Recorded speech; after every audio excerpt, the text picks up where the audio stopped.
J'aurais aimé qu'il y ait une personne comme vous qui soyez au département d'anthropologie à la fin de notre deuxième année, lorsqu'on prépare les examens compréhensifs et on doit faire un choix définitif de terrain. Personne ne savait où il allait vraiment aller encore à la fin des deux, parce que ça change en cours de route et tout ça. Puis là, il faut faire une décision parce qu'il faut déposer un projet. Puis on devient comme fou, ça peut être n'importe où. Qu'est-ce que ça va être? Les peurs nous prennent. Les aspirations, c'est un climat, en tout cas, que j'ai jamais vécu. Puis c'était collectif, tout le monde devait décider, s'arrêter, puis partir. Puis alors, c'est quoi la prochaine étape? Et j'ai eu la chance que Harold Scheffler, mon directeur de thèse, m'a introduit à un de ses amis, Benson Saylor, qui était à l'Université Brandeis, et qui revenait d'un terrain, son deuxième terrain, chez les Voyous, en Colombie. Et il était très généreux, cet homme-là. Je lui ai écrit, après 30 ans après mon doctorat, j'avais écrit une lettre aux deux qui étaient encore vivants pour les remercier de l'accompagnement, tout ça. Puis ils ont répondu. Ça faisait 30 ans qu'on était sans correspondance pratiquement. Et donc très généreux, il m'avait donné ses notes de terrain. Je voyais ce que c'était des notes de terrain, ses questions, son questionnement. Donc c'est comme ça que je suis abouti chez les Voyous, un peu par la peur m'a beaucoup guidé. Je pensais à la Chine, mais la Chine, c'est beau, comme Emily Hearn, tout ça, mais c'est apprendre une langue tonale, c'est au 2 ans. Je veux aller faire l'expérience, au fond, d'un monde très, très différent du mien, mais pas prendre trop de temps à faire cette expérience-là. Pas trop loin non plus.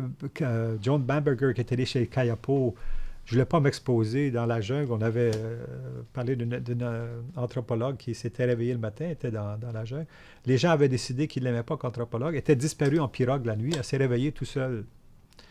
2 mois à se retrouver tout seul pour sortir de la jungle puis revenir à son université pour dire mon terrain n'a pas marché. Alors, on entendait toutes sortes d'histoires comme ça de terrain pour dire où c'est que je m'aventure. Alors, la peur est un très bon guide pour nous dire moi, je ne veux pas aller là, mais pour un autre, ça serait c'est là que je veux aller. Hein. On ne sait jamais quelle va être la réponse à quelque chose. Hein. Alors, c'est comme ça que je suis abouti chez les Voyous en Amérique du Sud. Et, euh, et une fois que j'avais déclaré cet intérêt-là, évidemment, il fallait préparer le projet. Et j'ai lu tout lu ce qui était écrit sur les Voyous, donc en anglais, en espagnol, en français. Donc, c'était être savant, hein, un terrain savant, puis aller faire quelque chose qui n'avait jamais été fait. Ces gens-là enterrent les gens 2 fois au moment de la mort. C'est le père et ses parents utérins qui font l'enterrement. Et puis, quelques années plus tard, quand les ossements sont sèches, du côté de la mère, on vient, puis on prend les ossements, puis on va faire un deuxième funérail. On va les enterrer avec les ossements de la grand-mère, de la grand-grand-mère. Donc, c'est toute la filiation par les mères dans le temps qui font que mes os retournent toujours là dans la filiation par la mère. Alors, puis c'est l'occasion de grands échanges d'animaux parce qu'à chaque fois, les gens viennent pleurer, on est invités, puis il y a un prix des larmes. Parce que tu pleures, parce que j'ai perdu mon oncle ou mon fils ou qui que ce soit, tu pleures, voici une brebis, voici une chèvre. C'est le prix des larmes. Et donc, tu vas abattre ça de telle manière que l'âme de l'animal s'en va avec le défunt, qui lui a besoin aussi d'un troupeau dans l'autre monde. Hein. Alors, il y a tout comme ça de relations, au fond, entre les antépassados, ceux qui ont les trépassés, les vivants, les gens à venir, notre interdépendance. Alors, j'allais étudier avec mon projet de thèse, c'était de voir un peu quel est le symbolisme, au fond, des rituels funèbres, premier et deuxième enterrement. Il y en a un peu partout dans le monde, Madagascar, tout ça, mais là, c'était en Amérique du Sud. Et puis, quelle est la fonction sociale? Parce que c'est l'occasion de tellement d'échanges. Qu'est-ce que ça donne aux gens de donner tant d'animaux? Ils vont des fois donner jusqu'à 500 chèvres dans une occasion, une semaine. Alors, tu te as donné tout ça, qu'est-ce que ça fait? Au fond, ça crée des dettes. Parce que tous ces gens-là doivent t'inviter à leur tour. Et ça veut dire, donc, qu'on est dans une zone de désert. Et si on garde tous ces animaux chez soi, puis qu'on n'a pas de pluie une année, parce que la pluie n'arrive pas partout dans la péninsule chaque année, il y a des gens qui sont plus fortunés une année, moins fortunés l'autre année. Alors, au fond, en donnant 500 à 500 personnes qui s'en vont de par toute la péninsule, ils sont tous en train d'élever un animal auquel moi j'aurai droit un jour, quand j'irai pleurer leur défunt, parce que la mort est omniprésente. Alors, Ça veut dire qu'il y a un genre d'écologie, au fond, très saine là-dedans, parce que le risque est réparti sur toute la péninsule. Hein? Donc, au fond, c'est un système, si on voulait gérer le risque, au fond, dans un environnement où les ressources sont maigres, c'est le meilleur mécanisme. C'est un mécanisme, au fond, qui prend la forme d'un rituel. Alors, une forme, au fond, de gestion sociale, d'organisation spatiale, au fond, d'organisation temporelle, et ainsi de suite. Ça a été ça, au fond, ma thèse. Hein. Et c'est inspiré un peu des travaux de Turner, Victor Turner, au fond, la fonction des rituels dans les sociétés. Alors, c'était ça, mon projet de thèse. Je suis allé, donc, et les photos que vous allez mettre en ligne, hein, que je vous ai envoyées, alors, je suis abouti dans la péninsule de la Guajira, dans la partie colombienne. La péninsule est divisée en deux, peut-être 15%. Alors, quand vous regardez ça de haut de la montagne, vous dites, il n'y a personne là, c'est comme désert. Hein? Mais dans le désert, il y a des points d'eau, au fond. Et là, si on voit l'arbre, Aipiachi, ça, c'est le nom de l'arbre. Ça a été le nom du plateau sur lequel j'étais. Aipiachi. Donc, le lieu prend le nom de l'arbre, au fond. Et ensuite, il y a des familles, parce qu'il y a des aspirations. Les aspirations, c'est de bien vivre là où il y a des points d'eau. Hein. À tout à coup, des gens très colorés. Hein. Ça va, c'est pas de problème plus tard. Ici, une autre famille, hein, qui juste, ils viennent prendre une photo, puis ils vont se mettre ensemble. Il y a des abris. Hein.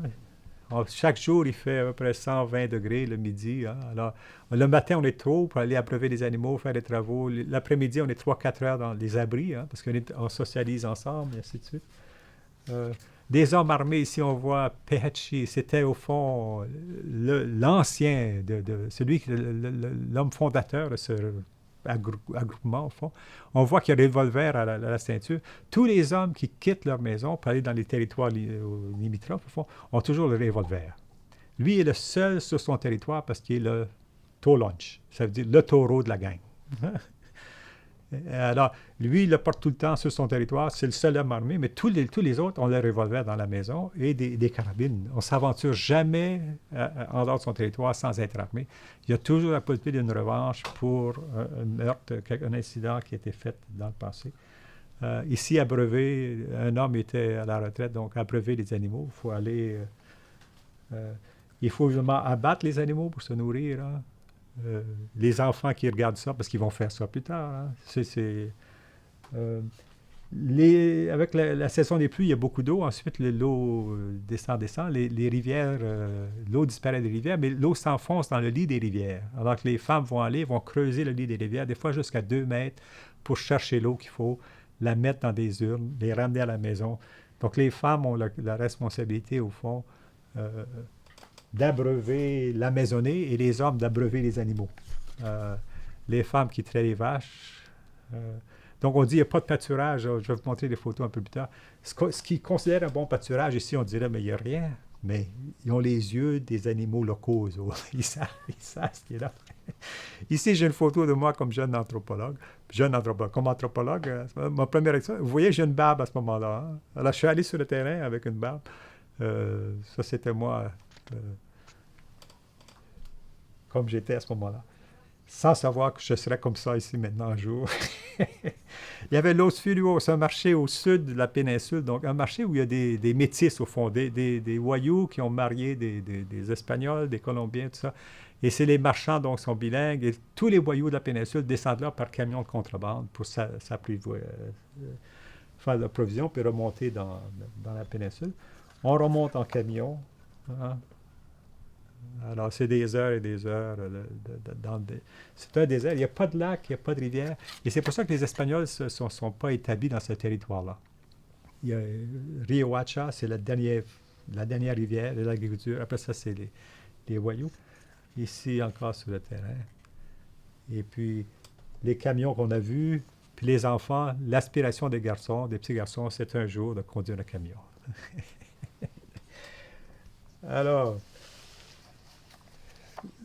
je m'en allais, moi, dans ce monde-là, mais quand je me suis retrouvé à Caracas, je vous ai déjà expliqué un peu, avoir le visa, j'étais tout près. J'ai rencontré un voyou un jour dans un pub, et puis, parce qu'il venait vendre des hamacs.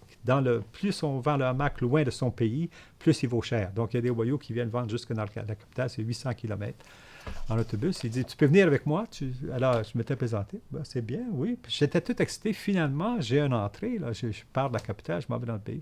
Le lendemain matin, j'ai fait tout prêt. J'arrive pour ouvrir ma porte. Je n'étais pas capable de toucher la poignée pour tourner la poignée puis sortir pour aller rejoindre cette personne-là qui m'avait invité.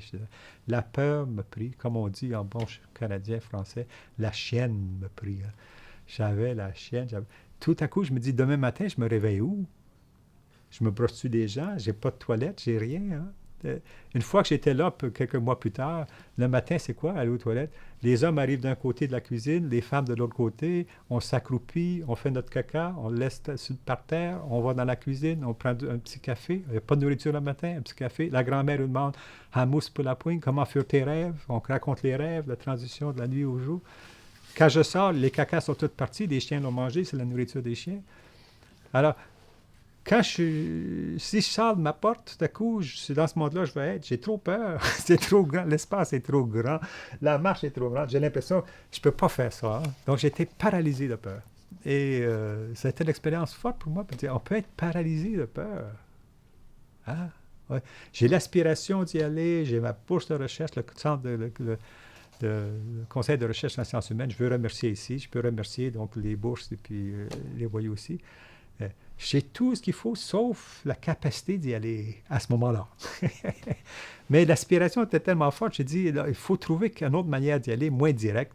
Alors, je me suis rapproché à Los Felios, le marché, vous avez vu. Il y avait une école résidentielle pour des voyous qui devenaient bilingues, qui apprenaient les arts et métiers. Puis c'est là que j'ai passé 3 mois. Donc, à apprendre la langue. Et puis, ça m'a familiarisé avec les voyous, le marché. Alors là, j'étais comme à l'aise. Et j'ai demandé à la famille, au fond, une famille dont je suis devenu un peu plus proche, j'aimerais assez vivre dans la péninsule où j'entendrai jamais un mot d'espagnol. Je veux être dans un milieu où on n'entend jamais un mot d'espagnol. Puis dans la péninsule, il n'y a pas d'institution occidentale. Il n'y a pas de poste de police, il n'y a pas de poste de frontière, il n'y a pas de clinique médicale, il n'y a pas d'école. C'est les voyous qui vivent là, puis qui sortent évidemment de le milieu, puis qui rendent des choses. Ils ne sont pas en vase clos, mais c'est eux qui déterminent les mouvements, puis ce qui rentre, puis qui sort. Et puis c'est Rosa Oussayou, je vais aller voir une photo un peu plus tard, qui m'a trouvé une famille. Et puis un an plus tard, j'ai su qu'elle avait dû demander à plus que 30 familles pour savoir qui prendrait un blanc pour venir vivre chez eux. Hein. Puis elle a finalement trouvé quelqu'un, puis là je suis allé. Puis là j'avais dit à Rosa, écoute, elle a dit, à une condition, c'est que tu prennes mon frère. Son frère avait un problème d'alcool. Tu prennes mon frère comme ton assistant. Je suis capable de ça. Alors, la journée qu'on est allé, il était sous dans son hamac. Parce que lui, il avait peur que c'est s'embarquer avec un blanc. Alors, je suis allé dans l'hamac, il était sous. Là, je l'ai pris comme un sac de patates, je l'ai mis sur mes épaules, puis je suis allé jusqu'au Jeep, puis je l'ai mis sur la banquette, puis on est parti avec les autres qui nous accompagnaient. Encore aujourd'hui, je suis étonné comment j'ai fait. C'était ma condition de réussite. Tu ne vas pas saboter mon terrain. Moi, je dois être avec toi sur le terrain. Tu t'en viens avec moi. Paf! T'es parti. Puis ça fait partie de sa biographie. Il m'a pris sur ses ébaules. Alors, je suis parti. Puis là, j'avais dit à Rosa Oussayou, écoute, c'est risqué quand même pour les autres aussi. Pour moi, alors je veux que tu reviennes dans 10 jours. Puis son garçon était resté avec moi, qui était bilingue. C'était un de mes instructeurs de langue, ceux qui m'enseignaient la langue, avec qui j'avais plus d'affinité. Alors, j'avais dit, tu reviens dans 10 jours, puis tu me demandes comment ça va. Si j'aime pas ça, je te dis, j'aime pas ça, puis je retourne avec toi. Et j'ai pas besoin d'expliquer quoi que ce soit. Puis tu vas leur demander à eux autres aussi. Puis si eux autres disent ça va pas, ils n'ont pas besoin d'expliquer rien. Tu vas me dire que ça va pas pour eux autres, puis je reviens avec toi. Il faut que ça sorte dès le point de départ. Donc, c'est pas plus long que 10 jours la première fois, là. Puis, on peut peser sur le bouton stop, c'est fini. De part et d'autre, l'égalité des droits là-dessus. Si ça marche, ça marche. Ça marche pas, on n'est pas pour se rendre là malheureux. Fait que quand il est revenu après 10 jours, la question c'était Hama Punain. C'était une belle question. Comment est ton cœur? Pas qu'est-ce que tu penses d'être ici. Hein? Comment est ton cœur? Hamus Punain. Je me sentais bien. Ça avait beaucoup d'ajustements, évidemment, tout ça, mais littéralement, je me sentais bien. Je disais, oui, je me sens bien. Elle est allée, puis elle a passé une demi-heure avec les gens. Puis leur cœur aussi est bien. Donc, elle avait une entente cordiale. Hein? Et puis, la grand-mère qui était là, la première question qu'elle avait demandé à Javier, qui était le fils de Rosa, qui m'accompagnait, la première question qu'elle avait demandé, Hama Kalapuinchinia, est-ce qu'il sait rêver? Puis il m'avait posé ça en espagnol. J'ai dit, oui, je sais rêver. T'as pas de problème, tu peux rester. Elle était la maîtresse de la maison de 3, 4 générations. Donc, chaque matin, elle pose la question, comment sont tes rêves? Alors, il faut savoir raconter des rêves. Il faut participer. Alors, j'ai eu des rêves voyous, vraiment, avec des symboles, des animaux. J'étais comme imprégné du milieu. Mes rêves sont devenus des rêves voyous qui pouvaient interpréter selon ce qui se passait localement, ainsi de suite. Et un que j'avais eu une fois, parce qu'à cette vieille-là, je donnais toujours mon argent, alors, puis mes médicaments, tout ça. Je confessais à la matriarque au fond de la maison. Puis elle prenait mon argent, parce que chaque 2, 3 semaines, je sortais avec des contrebandiers. Alors elle mettait son argent ici, entre ses deux seins. C'était ma banque locale. Et puis, un jour, j'avais dit, j'ai eu un rêve étrange. Je suis dans un édifice en hauteur. C'est plein de moutons qui montent les escaliers, qui descendent, qui courent dans les corridors. C'était plein de moutons qui courent partout. Ah, puis elle a dit, ben, c'est facile à comprendre. Puis j'ai dit, moi, je comprends rien. Parce qu'il y a un jeu de mots que Aner, c'est l'argent. Aner, c'est brebis. Donc, juste un déplacement d'accent et vous parlez d'argent ou de brebis. Alors, il dit, les brebis représentent les banquiers, sont toujours à la course pour régler toutes sortes de choses. Toi, tu as besoin d'argent, tu vas retourner, tu penses déjà à retourner pour aller chercher de l'argent. Puis c'était vrai, je n'avais pas parlé à personne, mais mon rêve en parlait. Alors, c'était un peu comme ça. Alors, à Marc à la Pointe, c'était très, très important. C'est pour ça que les gens, au début, tout à coup, ils m'ont vu sans barbe. Dans les différentes familles, ils me disaient, on te voit sans barbe, sans barbe. Puis après une semaine, j'ai dit, qu'est-ce qui arrive si je garde la barbe? Ah, il dit, il y a des animaux qui vont devenir malades, puis ils vont perdre leur poil, puis ils vont mourir, puis tu seras responsable de la mort de nos animaux s'ils meurent comme ça parce que tu as gardé la barbe. C'était sous-entendu. Alors, une fois que j'ai entendu ça, la logique au fond de ça, parce que chaque année, il y a des animaux qui meurent, la saison sèche est tellement longue, ça va arriver, puis moi, je vais être tenu responsable de ça. Alors, je me suis rasé, puis tout le monde était heureux. Alors, j'étais déculpabilisé maintenant. J'étais détaché des causes potentielles de mortalité chez les animaux. Et pour moi, ce n'était pas tellement la question est-ce qu'ils ont vraiment eu le rêve ou tout ça. C'est un code, au fond. De façon de vivre de façon éthique ou morale dans un milieu, il faut vraiment comprendre le code dans lequel ils vivent, les préoccupations qui sont les leurs et tout ça. Donc, je me suis rasé. Et là, c'était comme un autre moment donné où j'ai pu avancer avec eux autres dans la vie. Un autre moment intéressant, c'est quand il dit tout à coup, on me réveille à 4 heures du matin, on a été rassemblés parce qu'on allait chercher des ossements, c'était un deuxième enterrement. Et là, on me réveille la nuit, Hoya, Washikai, Hipuka, Wunan. Hé, réveille-toi, on s'en va chercher des ossements de notre père. Moi, j'étais comme un fils adoptif dans cette famille-là. Tu sais, tout à coup, c'est un endroit où on était des centaines de personnes. Donc, si j'ai pu voir ça, c'est parce qu'on est venu me réveiller. On aurait pu me laisser à part. Hein? Alors, on est venu me réveiller la nuit pour dire, c'est le temps maintenant d'aller chercher des ossements de notre père. Alors, ça veut dire quoi, ça? Que la préoccupation que les ossements est au cœur de la vie des voyous. Ici, anciennement, on les mettait dans des urnes comme ça. Hein? On allait les déterrer, puis on les mettait dans des urnes, et on les mettait dans des cavernes.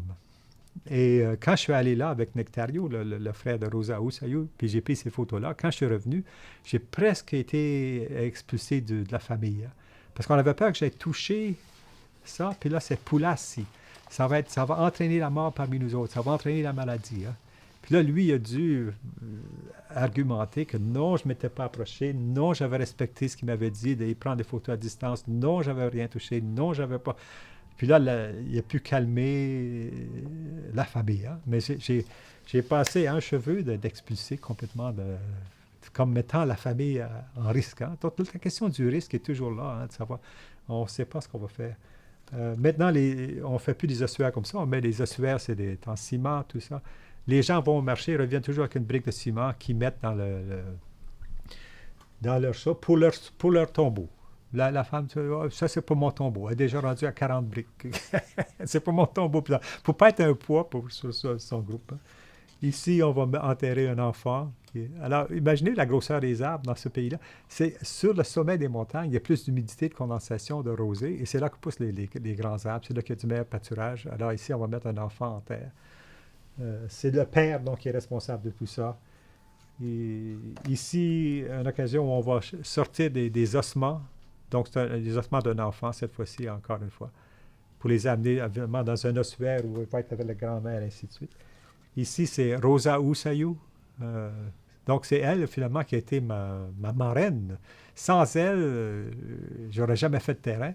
Puis à la fin aussi de l'année que j'ai passé là, les gens disaient chaque jour, parce qu'elle savait quand j'allais reprendre un camion de contrebandier pour sortir, elle est responsable d'une équipe de cinquantaine de femmes qui font de la contrebande. Sous leur rep, ils portent des armes, ils portent des munitions, ils portent du fromage. Le fromage en Colombie, quand il passait au Venezuela, il doublait de prix. Hein. Tout, la frontière colombienne, alors, et puis ces femmes-là, évidemment, cet autobus, ils ne sont pas supposés être touchés, donc on ne va pas les palper. Tout ça. Alors, ils sont des. Alors, c'est elle, au fond, qui disait, les gens ont dit, c'est la journée où tu allais venir, elle restait là à Los Felios jusqu'à ce qu'elle voit le camion qui allait te ramener pour dire, il est rendu. Hein. Donc, elle m'a protégé de beaucoup de manières. Je ne sais pas encore comment ça s'est fait, mais certainement, elle a eu une très, très grande influence.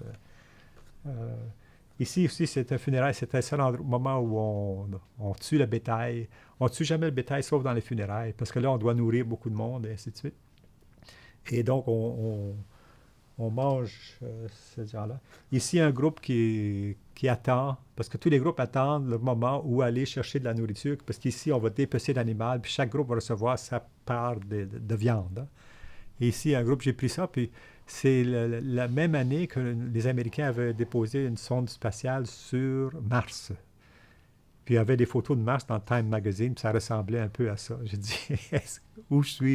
Il n'y a pas de végétation, rien. Ces gens-là sont là, ils savent quoi faire, comment vivre, et ainsi de suite.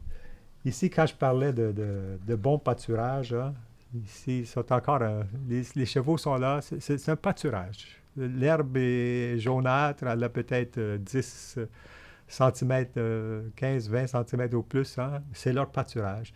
Et lorsqu'il n'y aura plus rien dans la vallée, on va les monter sur le sommet de la montagne où il y a plus de rosiers et tout ça. Puis là, ils vont faire le pont entre deux saisons secs. Les animaux aussi, ici, vous voyez un qui est à la fin. La fin de la saison sèche, la mortalité dans les familles augmente, les maladies, les animaux aussi. C'est vraiment, et c'est là qu'arrivent les mythes, hein, pour tous les mythes, au fond, de la mort et de la vie. Les anciens, les anciennes commençaient à raconter des histoires que je n'avais jamais entendues. Et on rêve, au fond, de nouvelles plénitudes de vie. Si vous avez un taureau, ça ne peut pas être plus gras et plus bien musclé que ça. On rêve que ce monde-là va revenir. Hein. Il n'est plus là, mais il va revenir. Il est toujours revenu. Il est toujours revenu à la condition que Houya revienne. Houya, c'est la pluie. Hein.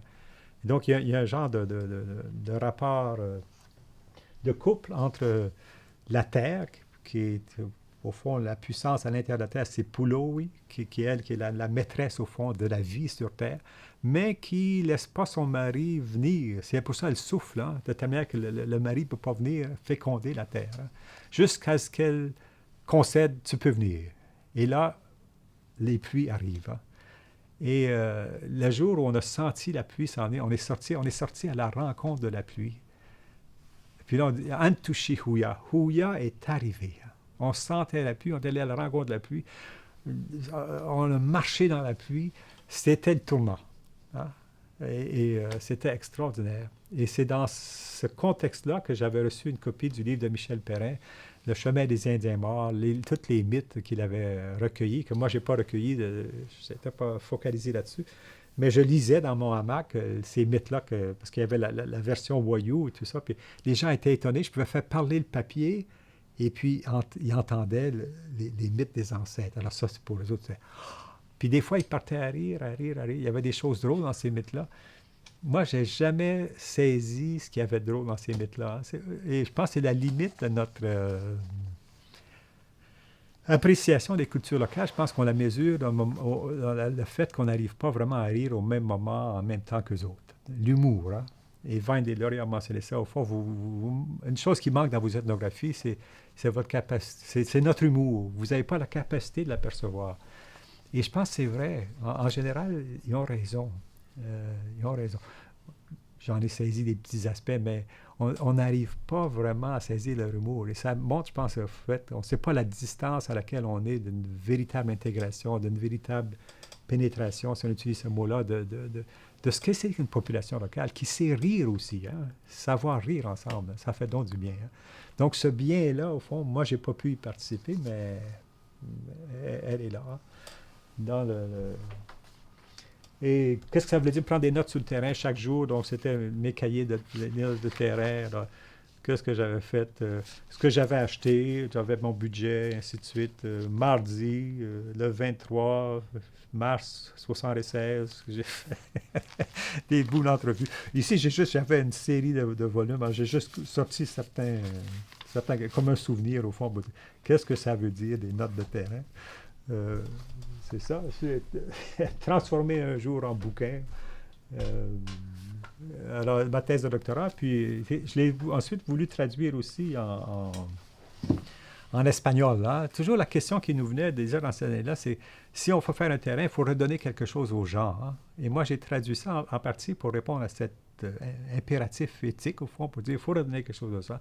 Des photos. Alors, je suis retourné en 81 pour me représenter et leur donner le livre et ainsi de suite.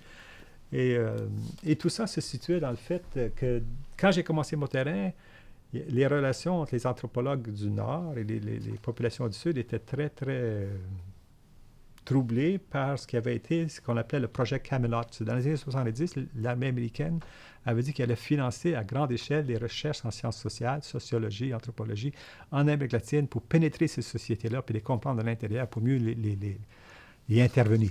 La CIA a toujours intervenu dans ces milieux-là, mais on voulait mieux intervenir. Puis donc, il y avait des millions de dollars qui étaient ça. Puis tout à coup, ça a été divulgué. Il y a eu un Wikileaks. Il n'y avait pas de Wikileaks à ce moment-là, mais ça a été divulgué. Puis là, ça a été le olé dans l'Amérique latine. Mais vous allez être les agents, les chercheurs, vous êtes les agents, au fond, de la puissance militaire. Les autres, ils sentent la puissance militaire américaine dans le Sud. Hein. L'école des Amériques. Tous les généraux qui ont créé des systèmes de torture aux États-Unis, en Amérique latine ont été formés à l'École des Amériques. L'École des Amériques, c'est une école tortionnaire. C'est un projet américain. Et donc, la torture, c'est évidemment une mesure extrême, si on veut, pour dominer les autres. Mais ensuite, on peut aussi s'aider à dominer en ayant de meilleures connaissances. Puis ça, c'est des savants. Alors, c'est pour ça qu'il y a eu des murs, au fond, pour dire que les anthropologues du Nord ne sont pas bienvenus. Et la Colombie, entre autres, a fait un long règlement. Si j'étais rentré par la Colombie, il aurait fallu que